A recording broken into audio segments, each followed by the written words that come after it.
All right, fam, let's go ahead and get into it. A very anticipated series, the Warriors versus Kings. Kings haven't been in the playoffs in almost 2 decades. The Warriors, after a bumpy road, have got it on track, and let's go ahead and get into it. So let's get into the three keys for each team. So let's go ahead and start off with the Warriors. Andrew Wiggins would be my first key.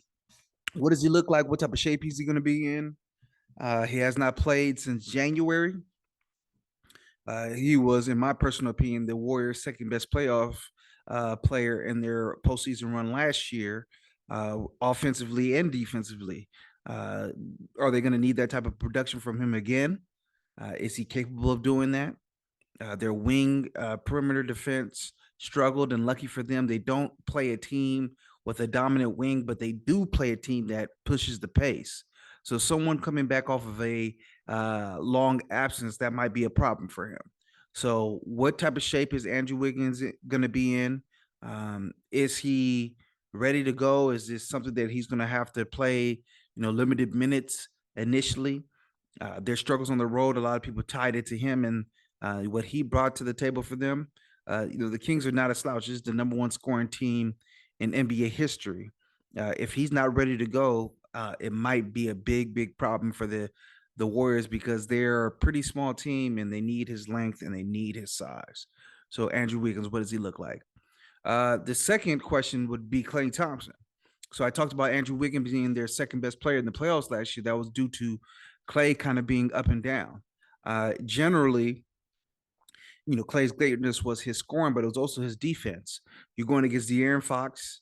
Klay usually takes these type of matchups in the past, the Chris Pauls, the Russell Westbrooks, the James Hardens. Is he capable of taking on a task like De'Aaron Fox at this stage of his career? If not, the team is probably going to have to go small. And once again, they're a small team as it is.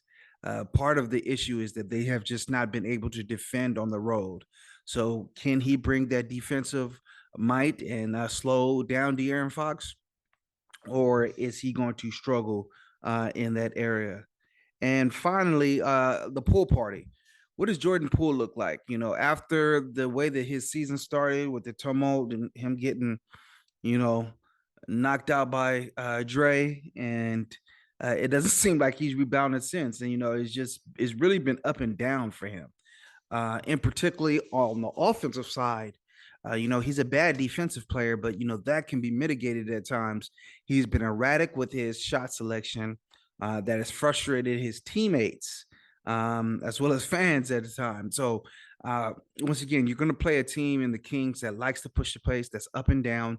Does he get caught up in it? Does he get emotionally drunk and try to, go blow for blow, or does he play within himself, get the team organized? The Warriors were always a structured version of chaos, and he brings a lot of unorganization, a lot of low basketball IQ plays to the team. Is he able to control himself, his emotions, and does he play well this series? Because once again, this team is going to score, and you're going to need him. So that's the Warriors side of the ball. On the Kings side of the ball, I think the number one key, and this might sound crazy, is they have to win game one. So this is a team that has not been in the playoffs for 16 years, longest drought in professional sports until they broke it this year. This is a team that does not have that much playoff experience besides Harrison Barnes and Red Velvet, who went to the Eastern Conference Finals with the Hawks, I believe, and then obviously Harrison won the title with the Warriors way back yonder. But this is a team that is playing the defending champions in the Warriors. The Warriors called them out indirectly. Draymond did, saying that he wanted to play them because of proximity, but he also wanted to play them because, let's be honest, a lot of people thought they were soft. A lot of teams were trying to jockey to get to that 6th seed to play the Kings. So if you go out there, the crowd in Sacramento is going to be rocking.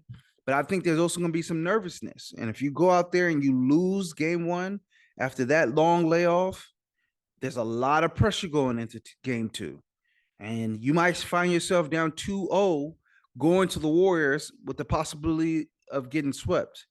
I think this first game is very key. They need to win game one to make this a long protracted series. If they end up losing game one, this is a town and players who have never been there before. Majority of these fans um, probably can't even remember, the Chris Webber days. So you go back into a scenario where you lose this game. I think there'll be a lot of angst in the arena for game two. This might be a quick series and a real disappointment to what's been a bright spot of a season.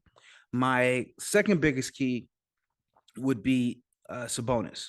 They don't really have a matchup that can guard him.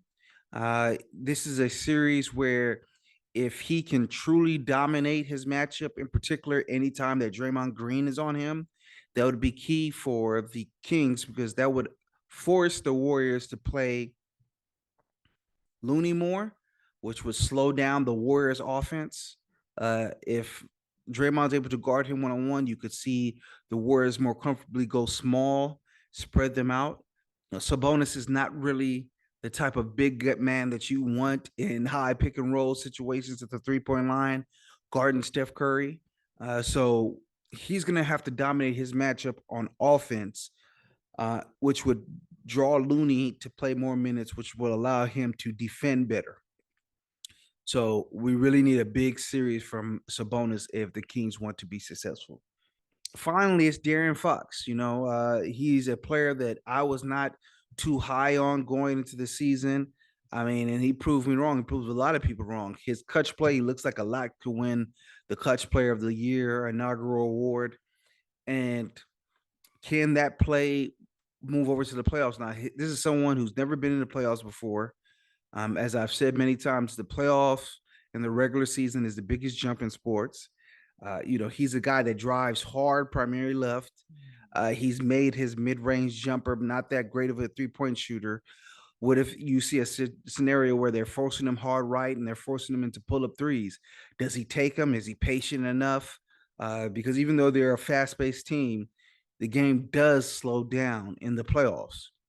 So even though a fast-paced team, if it slows down to a half court offense game, it's not easy to make those shots in the regular season, but it's a lot easier to make those shots in the regular season than it is in the playoffs. Does he keep that same play or does he revert back to it? We've seen a lot of people turn into pumpkins in the playoffs. They've had great regular seasons. Cinderella loses her glass shoe. The clock strikes midnight. They fold under the pressure. Is that what Fox is going to do, or is he going to have a great series? It remains to be seen. So, all right, prediction times. I'm going to go Warriors in 6. I just think that the defensive issues that the Kings have in guarding the Warriors in this series are just going to be too much for me to ignore. I want the Kings to do well. I might be a bit optimistic with the Warriors in 6 prediction. I think it might be Warriors in 5 or a sweep. Once again, that game one, more than any other game one. I think if you're a fan of basketball and you want this series to go long, you got to watch that game one.